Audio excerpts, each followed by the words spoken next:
नमस्कार, आप देख रहे हैं न्यूज नेशन। आपके साथ मैं हूं सबीना तामंग देशमुख। तमाम बड़ी जरूरी खबरों के साथ हम हाजिर हैं। शुरुआत करेंगे बुलेटिन की सुशांत केस से जुड़े अपडेट के साथ। सुशांत सिंह राजपूत केस में महाराष्ट्र सरकार ने सुप्रीम कोर्ट में हलफनामा दिया है। उद्धव सरकार ने सीबीआई जांच का विरोध किया। हालांकि कोर्ट में केस रहते सीबीआई जांच शुरू कराना ठीक नहीं। राज्य सरकार की इजाजत के बगैर सीबीआई जांच नहीं हो सकती। सुशांत केस में मुंबई पुलिस के पास जांच का अधिकार है। सुशांत के पिता ने संपर्क किया होता तो दर्ज होती एफआईआर, ये भी कहा गया।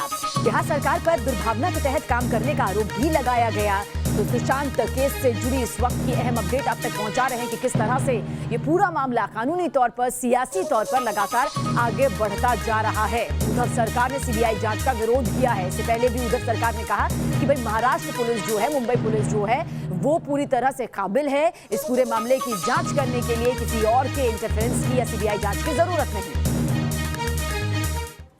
और सुशांत केस में महाराष्ट्र और बिहार सरकार की लड़ाई खत्म होने का नाम नहीं ले रही। महाराष्ट्र सरकार ने अब सुशांत मामले की सीबीआई जांच का विरोध किया और साथ ही बिहार सरकार पर नियमों के खिलाफ जाकर काम करने का आरोप लगाया। ये रिपोर्ट आप देखें।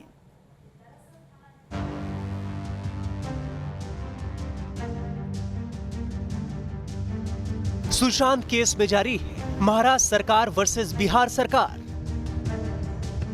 एक्टर की मौत पर खत्म नहीं हो रही दोनों राज्यों की तकरार। सुशांत केस में महाराष्ट्र सरकार रोज कोई न कोई पैंतरा आजमा रही है। पहले बिहार पुलिस के साथ अभद्रता, फिर आईपीएस अधिकारी विनय तिवारी को जबरन होम क्वारंटाइन करने के बाद महाराष्ट्र की उद्धव सरकार ने अब सुशांत की मौत के मामले में सीबीआई जांच पर आपत्ति जताई है। महाराष्ट्र सरकार ने सुप्रीम कोर्ट में हलफनामा दाखिल करते हुए सीबीआई जांच का विरोध किया है। उद्धव सरकार का कहना है कि कोर्ट में केस रहते हुए सीबीआई जांच शुरू करना ठीक नहीं है और सुशांत केस की जांच का अधिकार मुंबई पुलिस के पास है। यही नहीं, महाराष्ट्र सरकार ने बिहार सरकार पर दुर्भावना के तहत काम करने का आरोप लगाया है। महाराष्ट्र सरकार की तरफ से सुशांत सिंह राजपूत के पिता पर भी सवाल उठाया गया है। सुप्रीम कोर्ट में दिए गए हलफनामे में महाराष्ट्र पुलिस ने कहा है कि सुशांत सिंह राजपूत की मौत के फौरन बाद न तो सुशांत के पिता और न ही किसी नजदीकी रिश्तेदार ने बयान दर्ज कराया। तब किसी ने आत्महत्या पर कोई संदेह नहीं जताया और न ही इस मामले में किसी दूसरे व्यक्ति पर शक जाहिर किया। महाराष्ट्र पुलिस ने सुशांत के पिता पर उंगली उठाते हुए कहा है कि वो सोच समझकर आरोप लगा रहे हैं। सुशांत की मौत के 38 दिनों बाद अचानक पटना में एफआईआर दर्ज करा दी गई, जबकि मुंबई पुलिस संदिग्ध मौत का मामला दर्ज कर जांच कर रही थी और 50 से ज्यादा लोगों से पूछताछ भी कर चुकी थी। महाराष्ट्र सरकार ने बिहार सरकार पर आरोपों के इस हलफनामे के साथ सील बंद लिफाफे में सुशांत केस की अब तक की जांच का पूरा ब्यौरा भी सुप्रीम कोर्ट में जमा किया है। दरअसल सुप्रीम कोर्ट ने पिछली सुनवाई में महाराष्ट्र और बिहार की पुलिस से 3 दिन के अंदर अपनी जांच रिपोर्ट पेश करने को कहा था। इस बीच सुशांत सिंह के पिता ने सुप्रीम कोर्ट में रिया चक्रवर्ती के खिलाफ काउंटर एफिडेविट दाखिल कर पटना से इस केस को मुंबई ट्रांसफर करने की याचिका को खारिज करने की मांग की है। दरअसल रिया चक्रवर्ती ने कुछ दिनों पहले सुशांत केस को बिहार से मुंबई ट्रांसफर करने की मांग की थी, मगर अब पूरे मामले में सीबीआई की एंट्री के बाद दोनों एक्टर्स के परिवार के साथ साथ दोनों राज्यों की सरकारें भी आपस में भिड़ी हुई हैं और ये लड़ाई इस हद तक आगे बढ़ चुकी है कि बिहार के आईपीएस अधिकारी विनय तिवारी के बाद बीएमसी अब मुंबई में सुशांत केस की जांच कर रही सीबीआई टीम को भी क्वारंटाइन करने की तैयारी कर रही है और इसलिए बीएमसी ने बाकायदा नोटिफिकेशन भी जारी कर दिया है। महाराष्ट्र पुलिस और बीएमसी की इन हरकतों की वजह से ही उद्धव सरकार पर सुशांत केस की जांच में रोड़े अटकाने के आरोप लग रहे हैं, मगर फिर भी महाराष्ट्र की उद्धव ठाकरे सरकार रोज नए हथकंडे अपनाने से बाज नहीं आ रही है। Team news nation. और इस बीच सुशांत की पूर्व मैनेजर दिशा का आखिरी वीडियो भी सामने आया। ये वीडियो दिशा की जिंदगी की आखिरी रात का वीडियो बताया जा रहा है, जो इस वक्त आप देख रहे हैं अपने टीवी स्क्रीन पर। 8 जून की रात दिशा के घर पर पार्टी हुई थी। ये वीडियो इसी दौरान का बनाया गया है, ऐसा सामने आ रहा है। 8 जून ही वो तारीख थी जब दिशा सालियान की 14वीं मंजिल से गिरकर मौत हो गई थी। दिशा का आखिरी वीडियो 8 जून रात करीब 12 बजे का ये है जो आप देख रहे हैं इस वक्त। दिशा बेहद खुश भी नजर आ रही हैं अपने दोस्तों के साथ मस्ती करते हुए, पार्टी करते हुए, लेकिन अचानक क्या होता है कि 14वीं मंजिल से गिरकर दिशा की मौत हो जाती है। सुसाइड है, मर्डर है, ये गुत्थी भी अभी तक सुलझी नहीं है।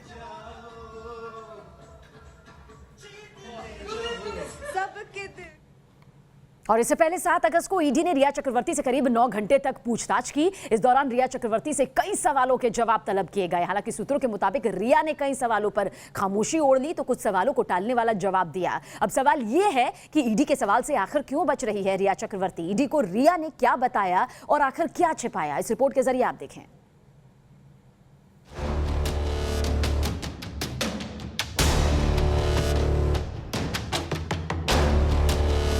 रिया चक्रवर्ती मीडिया के कैमरे और सवालों से बचते हुए जब ईडी के सामने हाजिर हुई तो सवालों की लंबी लिस्ट लिए ईडी के अफसर उनका इंतजार कर रहे थे। ईडी ने रिया चक्रवर्ती और उनके भाई शोविक चक्रवर्ती से 7 अगस्त को लंबी पूछताछ की। पेशी के दौरान ईडी के सामने सुशांत की गर्लफ्रेंड रिया से उनकी प्रॉपर्टी और निवेश को लेकर कई सवाल किए गए। न्यूज नेशन को सूत्रों से मिली जानकारी के मुताबिक ईडी के सवालों से रिया परेशान सी हो गई थी। पेशी के दौरान रिया से उनकी प्रॉपर्टी, बिजनेस और इन्वेस्टमेंट पर सवाल पूछे गए। उनसे पूछा गया कि आपकी आय का साधन क्या है?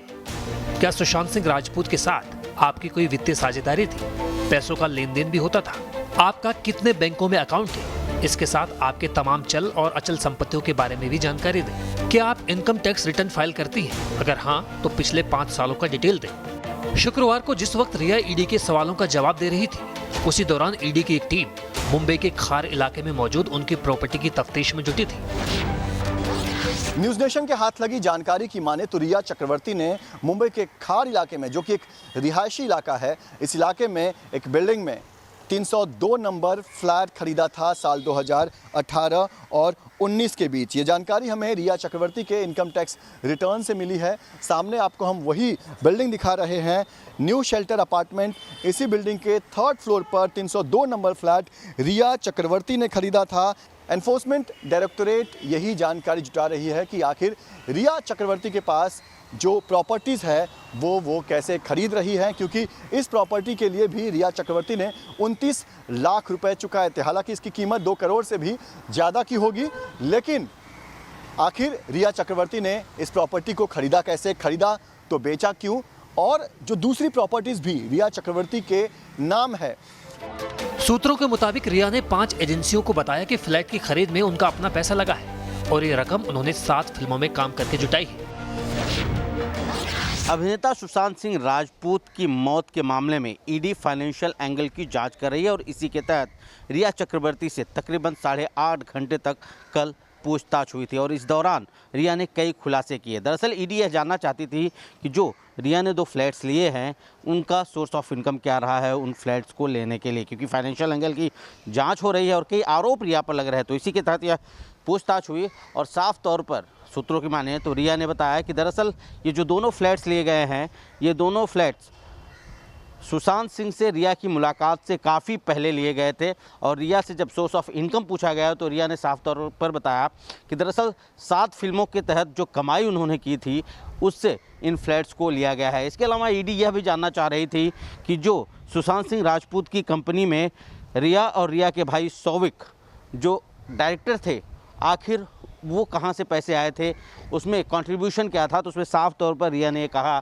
कि 3 लोग उसमें थे, यानी कि सुशांत सिंह, रिया चक्रवर्ती और रिया के भाई शोविक। तो तीनों ने 33 हज़ार रुपये अपना शेयर जो था वो लगाया था, यानी कि 33 हज़ार रुपये का कंट्रीब्यूशन जो था वो किया था। जाहिर तौर पर अभी इस मामले में और भी लोगों से पूछताछ की जाएगी और ज़रूरत पड़ी तो ईडी रिया चक्रवर्ती को फिर से पूछताछ के लिए बुला सकती है।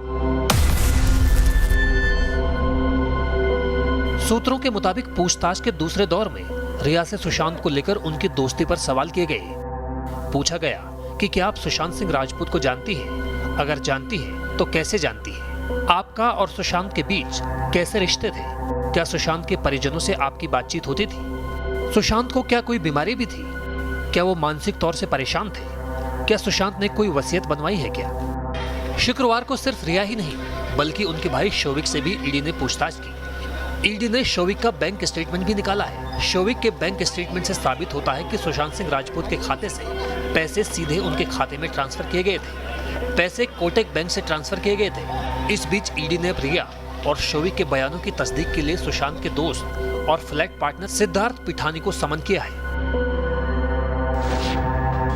सुशांत सिंह मामले में ईडी ने अपने जांच का दायरा बढ़ा दिया है। अब तक अगर बात करें तो रिया चक्रवर्ती की जो फाइनेंशियल मैनेजर हैं, बिजनेस मैनेजर श्रुति मोदी और रिया के भाई शौविक से पूछताछ की जा चुकी है। इसके अलावा सुशांत के सीए और रिया के भी सीए से पूछताछ की जा चुकी है। अब इसी सिलसिले में आज सिद्धार्थ पिठानी, जो कि सुशांत सिंह राजपूत के करीबी बताए जा रहे हैं, आज उन्हें भी पूछताछ के लिए ईडी ने समन किया है। अब तक जिन लोगों से पूछताछ की गई है, चाहे रिया हो, चाहे रिया के भाई शौविक हो, या फिर जो रिया की बिजनेस मैनेजर श्रुति मोदी हैं, इनसे जो पूछताछ की गई है, जाहिर तौर पर ईडी इन तमाम चीज़ों को फिर से ये पूछताछ करना चाहेगी सिद्धार्थ पिठानी से।